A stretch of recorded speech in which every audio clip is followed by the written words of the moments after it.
जय श्री राधे राधे। आइए सभी यूट्यूब के भाई बहनों को मेरा दिल से नमस्कार है। आइए औसान मैया का एक बहुत सुंदर बहुत प्यारा से गाना गाते हैं। अगर गाना अच्छा लगे तो मेरे बाद में जरूर बताना मेरा गाना कैसा है। जय जय औसानी मैया की। अरे हमारी औसानी मैया यस कह दयालु, हमारी औसानी मैया यस कह दयालु, हमारी औसान मैया यस कह दयालु।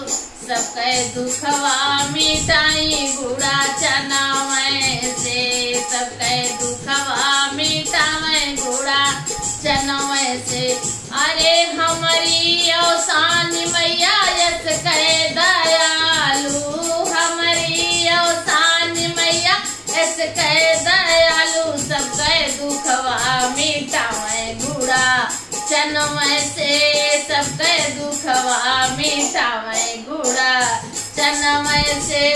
अरे पेड़ा ना मांगे मैया बर्फी ना मांगे, पेड़ा ना मांगे मैया बर्फी ना मांगे, पेड़ा ना मांगे मैया बर्फी ना मांगे। ओ तो मांगा थी पूजा भी है भैया का, वो तो मांगा थी पूजा भी भैया के। सबके दुखवा मिटावे गुड़ा चनमय से, सबके दुखवा मिटावे गुड़ा चनमय से। अरे हमारी औसानी मैया यस कह दयालु, हमारी औसान मैया यस कह दयालु। सबके दुखवा मिटावे गुड़ा चनमय से, सबके दुखवा मिटावे गुड़ा चनमय से। अरे नारियल ना मांगे मैया चुनरी ना मांगे, नारियल ना मांगे मैया चुनरी ना मांगे, नारियल ना मांगे मैया चुनरी ना मांगे।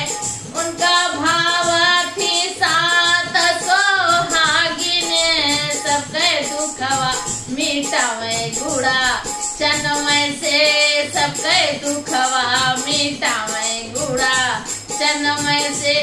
अरे हमारी औसानी मैया यस कह दयालु, हमारी औसान मैया यस कह दयालु। सबके दुखवा मिटावे गुड़ा चनमय से, सबके दुखवा मिटावे गुड़ा चनमय से।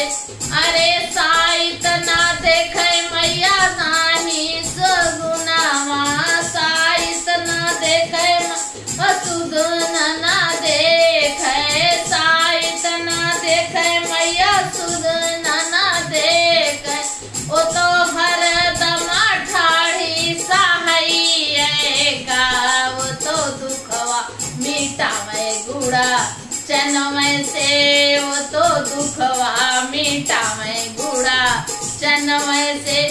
अरे हमारी औसानी मैया यस कह दयालु, हमारी औसानी मैया यस कह दयालु। सबके दुखवा मिटावे गुड़ा चनमय से, सबके दुखवा मिटावे गुड़ा चनमय से।